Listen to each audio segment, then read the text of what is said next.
Oke, berarti bisa merasakan di dua tempat gitu ya, di ITS-nya ngerasain, di luar negeri juga ngerasain gitu ya, antara Kumamoto sama Hiroshima ya.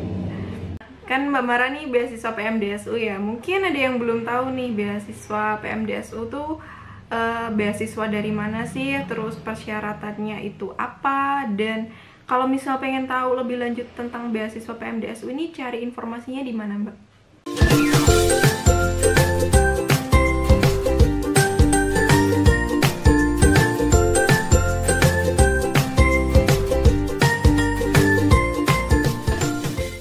Halo semuanya, bersama Dian di sini ya. Dan di video kali ini kita akan bahas tentang S2 dan S3 di Teknik Kimia ITS seperti request dari beberapa teman-teman ya. Jadi di sini aku sudah terhubung nih dengan salah satu senior saya waktu kuliah yang sudah melakukan S2 dan S3 nih di ITS. Salah satu panutan juga nih waktu dulu saya kuliah nih. Langsung aja kalau gitu kita sapa. Assalamualaikum Mbak Mara. Waalaikumsalam Dian. Apa kabar? Alhamdulillah. Mbak Mara gimana kabarnya? Alhamdulillah baik. Nah, oke, boleh kenalan dulu nggak nih buat teman-teman nih semuanya yang menonton video ini? Oke, sebelumnya halo semua teman-temannya Dian. Perkenalkan, nama saya Maratul Fauziah, biasa dipanggil Mara. Saya 1 tahun kakak tingkatnya Dian di Teknik Kimia ITS. Saya angkatan 2011, kemudian lanjut S2 dan S3 di kampus dan departemen yang sama dengan beasiswa PMDSU, dan alhamdulillah lulus Maret 2020 kemarin. Selamat ya Mbak Mara, atas kelulusannya luar biasa nih. Nah, ini ada yang nanya nih Mbak, pengen tahu tentang S2 dan S3 di Teknik Kimia ITS. Boleh sharing nggak Mbak, kalau di Teknik Kimia ITS tuh S2 dan S3-nya kayak gimana? Kalau di luar kan mungkin ada yang research, ada yang coursework, terus kalau di ITS sendiri gimana sih Mbak? Oke, terima kasih. Buat untuk S2 di ITS sendiri, sebenarnya ada macam-macam ya, karena kalau untuk pasca sarjana itu masing-masing departemen punya semacam kebijakan sendiri-sendiri gitu. Yang saya tahu untuk Teknik Kimia ITS, untuk S2-nya ada 2 jalur masuk, ada beasiswa sama reguler. Beasiswanya itu juga kalau nggak salah ada yang bidik misi, ada yang fresh graduate juga. Nah, untuk fresh graduate itu nanti biaya kuliahnya dari ITS, kemudian untuk biaya hidupnya kita cari sendiri kayak gitu. Kemudian untuk S3-nya itu ada banyak banget beasiswanya, dan untuk jalur masuknya itu sekarang yang terbaru ada 2 macam. Ada by research sama yang reguler. Yang reguler itu ada 1 mata kuliah gitu, pertemuan di kelas, namanya mata kuliah Kapita Selekta. Nah, mata kuliah ini kita belajar teknik kimia secara umum, baik termodinamika atau transfer fenomena dan sebagainya, yang intinya secara umum membahas tentang teknik kimia. Dan sisanya adalah mata kuliah disertasi. Totalnya itu ada sekitar 47 SKS, dan Kapita Selektanya ini 3 SKS. Jadi total ada 44 SKS disertasi kayak gitu. Dan untuk S2-nya tadi ada 36 SKS dengan 8 SKS-nya tesis. Kemudian untuk di ITS sendiri ada yang namanya double degree. Itu dengan, setahu saya, dengan Kumamoto dan juga Hiroshima University kalau mau double degree untuk S2 dan S3. Nah, itu cara daftarnya di awal saat kita apply daftar pasca sarjana di ITS, baik S2 maupun S3. Setelah diterima, nanti kan ada tes administrasi, kemudian tes tulisnya, dan juga wawancara. Setelah itu lulus, kita diterima, kita bisa daftar apply di kampus yang tadi. Jadi jangan terlambat. Kalau udah terlambat 1 semester, nanti bisa berakibat kita lulusnya nggak tepat waktu nih. Jadi S2-nya nggak bisa tepat 2 tahun, maupun S3-nya nggak bisa tepat 3 tahun. Jadi setelah diterima itu baru apply untuk double degree-nya. Untuk S2 di Kumamoto, itu setahu saya ada banyak dari teknik kimia, pernah ada kalau nggak salah 1 orang senior kita Dian. Kemudian yang banyak itu dari teknik elektro. Nah itu kalau tidak salah 1 tahun, untuk S2 1 tahun di Kumamoto. Jadi selama tesisnya di sana, kemudian untuk mata kuliahnya belajarnya 1 tahun pertama di ITS. Kemudian untuk yang S3 itu kalau yang di Kumamoto saya kurang tahu, tapi untuk yang di Hiroshima saya pernah baca kontrak kerjasamanya itu kalau tidak salah selama 2 semester harus tinggal di Hiroshima dan penelitian di sana kayak gitu. Dan sistemnya sama sih, kita sama-sama harus setelah diterima di ITS apply di awal semester itu untuk double degree-nya juga kayak gitu. Enak ya, berarti bisa merasakan di 2 tempat gitu ya, di ITS-nya ngerasain, di luar negeri juga ngerasain gitu ya, antara Kumamoto sama Hiroshima ya. Asik nih. Nah, kalau misalnya kan tadi Mbak Mara dapat beasiswa PMDSU nih. Nah, kalau dari beasiswa PMDSU sendiri gimana Mbak? Ada bedanya nggak sama yang jalur reguler gitu? Kalau bedanya, kalau di ITS ya, bedanya cuman kan PMDSU ini beasiswa untuk S2 dan S3 langsung. Bedanya untuk S2-nya kita cuma 1 tahun dan kita nggak pakai tesis. Langsung nanti di tahun keduanya itu setelah kita lulus kualifikasi kita bisa lanjut ke S3-nya. Tapi beda kampus, beda lagi kebijakannya. Kayak beberapa teman-teman ada yang di UNER sama IPB itu kalau nggak salah mereka ada tesisnya, jadi mereka ada wisuda S2-nya juga kayak gitu. Kalau di ITS kan kita nggak ada tesis, jadi juga nggak ada wisuda S2. Tapi jangan khawatir, nanti untuk kami yang selama ini sudah lulus dari ITS itu juga dapat yang semacam surat keterangan nanti dari Kemenristek Dikti bahwa kita itu sudah menempuh kuliah S2 gitu sebagai ganti dari ijazah S2 tadi kayak gitu. Oh gitu. Jadi walaupun ijazahnya S3 aja tapi ada keterangannya nih kalau kita udah S2 juga gitu ya. Mantap.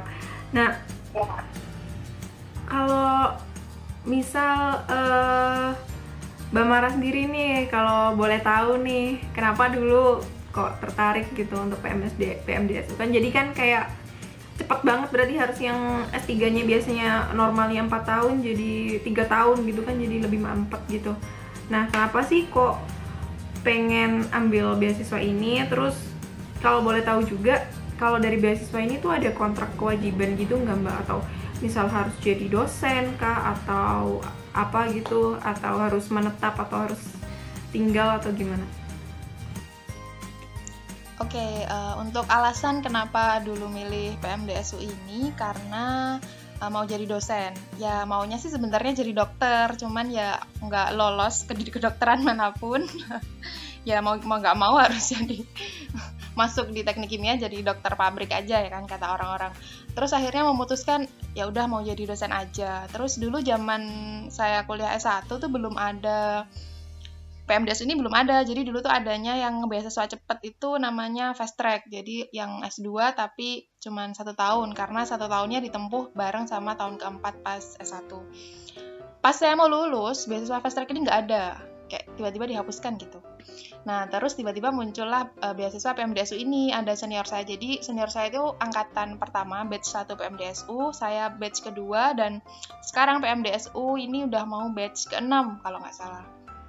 Nah, itu, jadi, wah ternyata ada bisa cepet ya. Terus, tanya-tanya juga kan ke alumni dan juga teman-teman yang udah jadi dosen, senior yang udah jadi dosen, ternyata ketika kita lulus S2 terus menjadi dosen di suatu kampus itu ternyata nggak cukup, kita harus dituntut mau nggak mau harus kuliah S3 lagi. Terus wah ada beasiswa ini nih yang bisa langsung S2 S3 cuma dalam waktu 4 tahun. Ya sudah, saya ambillah beasiswa ini supaya bisa satu paket langsung gitu kan, jadi nggak perlu kuliah lagi kalau misal nanti ngelamar dosen di mana gitu. Kemudian untuk setelah lulus ada ikatan kontrak atau enggak, selama yang saya alami nggak ada. Dulu sih desas-desusnya ada, cuman pada kenyataannya nggak ada sama sekali. Jadi nggak ada kontrak, misal kita harus mengabdi berapa N+1 atau sekian, harus lulus tuh harus menjadi dosen, itu nggak ada sama sekali. Karena wujud kontrak dari PMDSU ini kontrak penelitian ya, antara promotor kita atau pembimbing kita dengan Dikti. Jadi kontrak penelitiannya itu selama 3 tahun dengan dana sekian dan harus selesai dengan luaran berapa jumlah paper kayak gitu. Jadi nggak ada kontrak sama sekali. Cuman ya balik lagi dan kebanyakan teman-teman PMDSU dimanapun mereka berada, alhamdulillah ya semua mengabdi balik sih ke Indonesia, nggak ada yang tidak mengabdi gitu. Nah, kan Mbak Mara nih beasiswa PMDSU ya. Mungkin ada yang belum tahu nih beasiswa PMDSU tuh beasiswa dari mana sih, terus persyaratannya itu apa, dan kalau misal pengen tahu lebih lanjut tentang beasiswa PMDSU ini cari informasinya di mana, Mbak?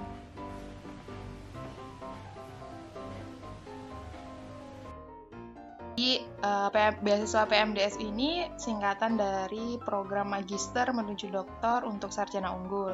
Jadi untuk syarat utamanya yang pasti untuk sarjana unggul ya. Enggak. Syarat IPK-nya 3,5 dulu pas zaman saya daftar ya. Kalau yang terbaru ini saya kurang tahu. Tapi kayaknya yang baru ini ada disyaratkan semacam akreditasi perguruan tingginya, pas S1 dan sebagainya. Tapi pas saya dulu itu syarat IPK-nya 3,5, kemudian TOEFL-nya 500, kemudian usianya bebas waktu saya dulu. Cuman yang baru ini sekarang dibatasin 24 tahun maksimal untuk bisa ikut program ini. Cuman dulu zaman saya daftar, semua syarat itu bisa dipatahkan, kayak tergantung sama promotornya gitu. Jadi kuncinya PMDSU ini adalah komunikasi dengan promotor. Jadi sebelum kita daftar di website PMDSU, itu ada beasiswa.dikti.go.id/PMDSU, atau nanti kalau teman-teman cari di Google, di search di Google beasiswa PMDSU gitu ada. Nah nanti proses pendaftarannya itu, kita daftar dulu di kampus yang kita penginkan. Daftarnya tuh bareng, jadi tanpa menunggu kita diterima atau enggak, kita juga daftar di websitenya Dikti ini yang PMDSU. Di situ nanti kita bakal milih promotor. Promotor itu yang bakal membimbing kita selama program ini berlangsung. Nah, pada saat pilih promotor ini, sebelumnya tentunya kita sudah harus komunikasi dan kontak dulu kan dengan promotornya. Menghubungi via informal, kemudian biasanya diinterview juga sama promotornya itu. Kebetulan saya dulu kayak gitu, diinterview dulu sama promotornya, kemudian nanti promotornya akan milih. Dan beberapa kasus dari teman-teman saya, tadi kan saya cerita tuh ada IPK-nya paling nggak 3,5 karena mensyaratkan sarjana unggul tadi. Tapi beberapa temen ada ya juga yang nggak nyampe segitu, kemudian TOEFL-nya juga nggak 500, tapi alhamdulillah diterima karena itu tadi sebelumnya sudah komunikasi dengan promotornya dengan baik gitu. Dan satu promotor itu zaman saya maksimal 3 mahasiswa. Jadi istilahnya kalau misal kita kan nanti kalau teman-teman buka langsung ya di websitenya PMDSU itu ada list banyak promotor. Nggak semua kampus ada dan nggak semua dosen ada, karena setahu saya prosesnya ini PMDSU dari Dikti itu menseleksi promotornya. Setelah promotornya terpilih baru nanti ada rekrutmen untuk mahasiswanya ini, jadi kita bisa milih. Nah, nanti kan kita ngecek tuh di kampus mana aja, ada profesornya siapa aja, kemudian di situ juga sudah ada tema penelitiannya apa aja. Dah, nanti kalau kita udah ketemu yang klik nih promotor mana, tema penelitiannya seperti apa, baru kita hubungi promotor, kita komunikasi yang baik, yang sopan, maunya kayak gimana, baru nanti insya Allah kalau kita sudah oke, nanti yang lainnya lancar ya, selama tadi proses seleksi terlepas dari proses seleksi di kampusnya ya. Itu tadi yang untuk sama Dikti. Jadi kalau untuk yang urusan sama beasiswa ini benar-benar kuncinya kita sama promotor itu harus baik. Kalau untuk yang sama kampus itu ujian masuknya normal sih, ada tes administrasi, ada TOEFL, IPK, dan sebagainya, surat rekomendasi, kayak gitu. Kemudian ada tes tulisnya juga umum, ya tergantung masing-masing departemen ya tesnya apa.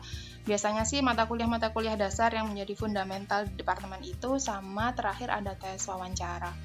Untuk kebetulan kalau untuk S2 normal itu kan kadang nggak ada wawancaranya. Kalau yang untuk S3 itu biasanya wawancaranya presentasi dari proposal penelitian yang pengen dilakuin. Jadi nanti itu tadi pentingnya kita komunikasi dulu dengan promotor yang kita pengen. Nanti pas ujian interview proposal penelitian ini kita udah tahu gitu, ada gambaran kita itu mau ngapain selama nanti kuliah itu berlangsung kayak gitu. Mantap, luar biasa nih, lengkap sekali informasinya dari awal pendaftaran, cari informasi sampai gimana caranya mendapatkan beasiswa ini ya. Nah ya Mbak ya, jadi yang harus diperhatikan tuh komunikasi dengan promotornya ya waktu daftar ya. Ada lagi nggak Mbak selain itu nih yang perlu kita perhatikan kalau mau lanjut di PMDSU? Aku kasih tips ya buat yang mau ikut PMDSU, tips untuk memilih promotor. Karena once kita diterima PMDSU, kita nggak bisa putar balik atau kita ganti promotor di tengah jalan, itu nggak bisa. Jadi untuk milih promotor yang pertama pasti tema penelitiannya sesuai sama yang kita mau dan kita minati, karena nanti itu yang akan kita ubek-ubek, yang akan kita pelajari selama 4 tahun, ya itu juga yang akan menjadi syarat kita lulus. Jadi kalau kita nggak suka dan kita nggak nyaman, otomatis kita akan mempersulit diri sendiri. Jadi yang pertama itu tema penelitiannya. Kemudian yang kedua, ritme kerja promotornya. Jadi mungkin itu bisa tanya-tanya ke, mungkin kita punya teman di departemen di kampus itu yang jadi bisa tahu kinerja atau keseharian promotor itu tipe membimbingnya seperti apa.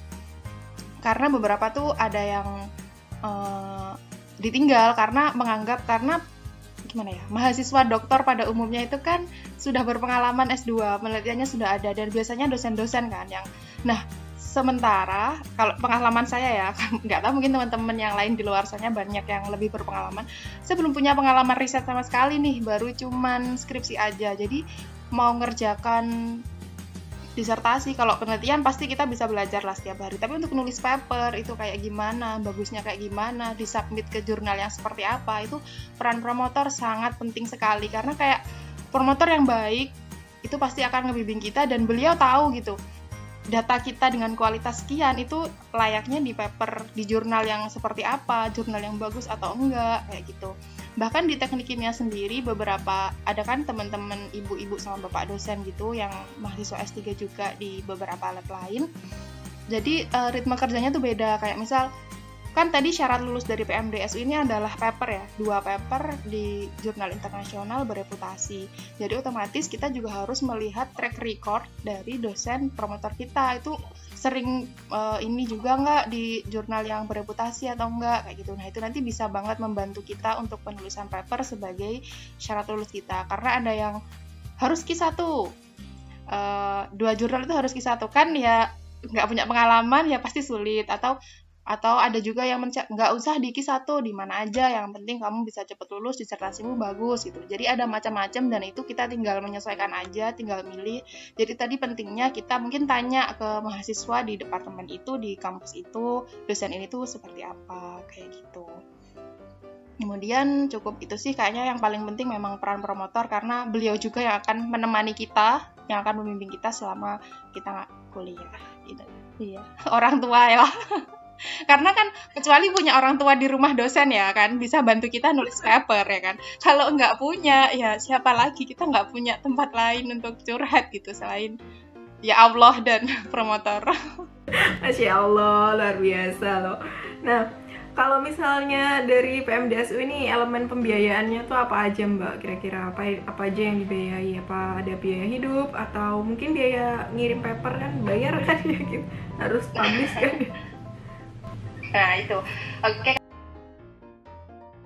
Kita sebagai mahasiswa itu ada biaya bulanan ya, per bulan selama masa S2 1 tahun dan S3 yang 3 tahun itu besarannya berbeda, dan tapi jumlahnya sama kayak beasiswa S2 S3 normal lainnya, nominalnya per bulannya maksudnya sama gitu. Kemudian tapi kalau untuk termin turunnya itu tergantung dari masing-masing kampus, kayak di ITS itu 6 bulan sekali, kadang di awal, kadang di tengah.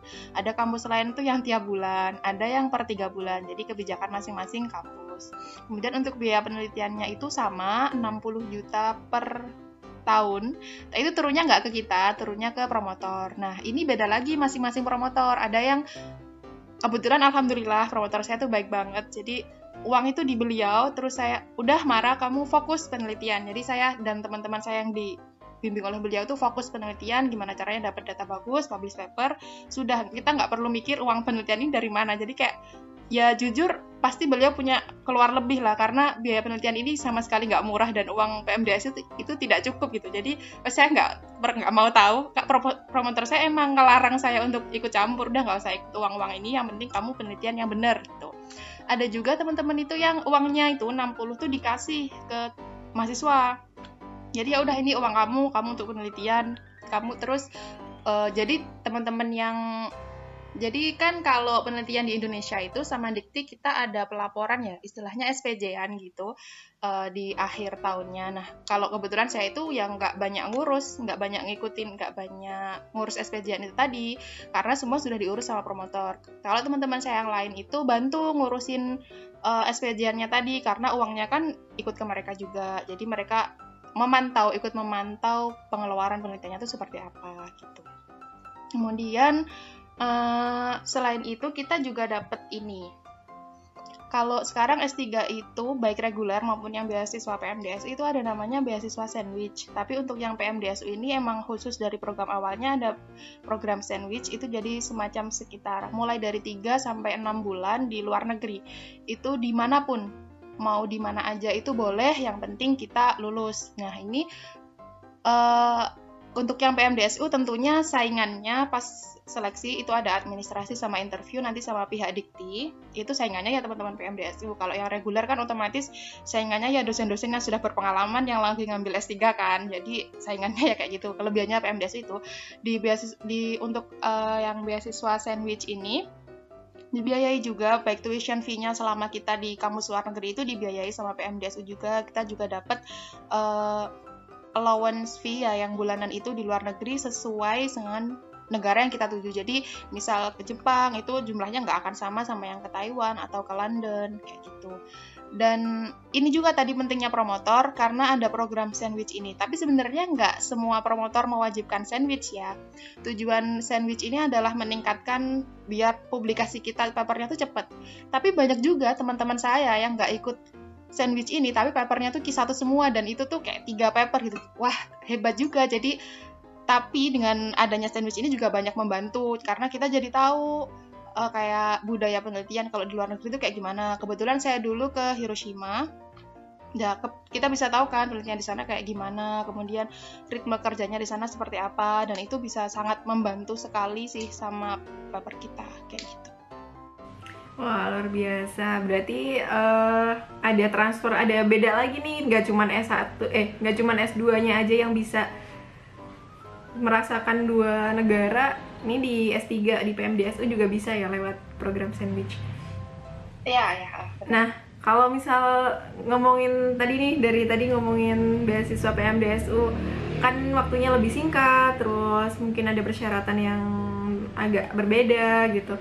Apa suka dukanya nih Mbak selama menjalani kehidupan S2 dan S3 selama 4 tahun nih?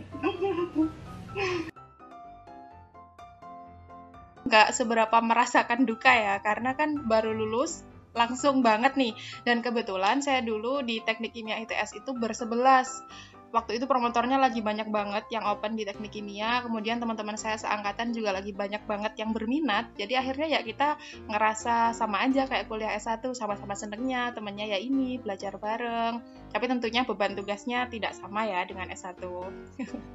Terus untuk dukanya selama S3 tuh awal-awal yang pasti karena jadi ceritanya saya dulu kan bukan dari lab basah itu yang lab eksperimen ya, saya dari lab simulasi pindah ke lab eksperimen selama PMDSU tuh ya awal pasti shock karena banyak alat yang saya tidak tahu, alat analisa yang saya banyak nggak ngerti sama sekali, ya belajar pelan-pelan. Alhamdulillah lagi promotornya memang baik banget, jadi ya sabar nunggu saya belajar di awal-awal. Nah terus dukanya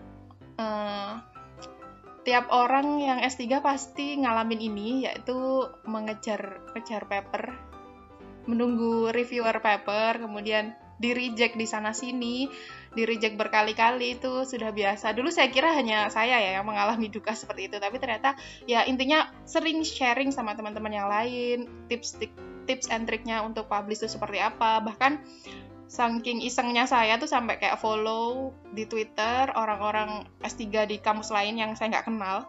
Dan ya sama, ternyata keluhannya semua mahasiswa S3 itu sama ya, ketika di-reject sama reviewer dan editor dan publish seperti apa ya, semua ngalamin itu gitu ternyata.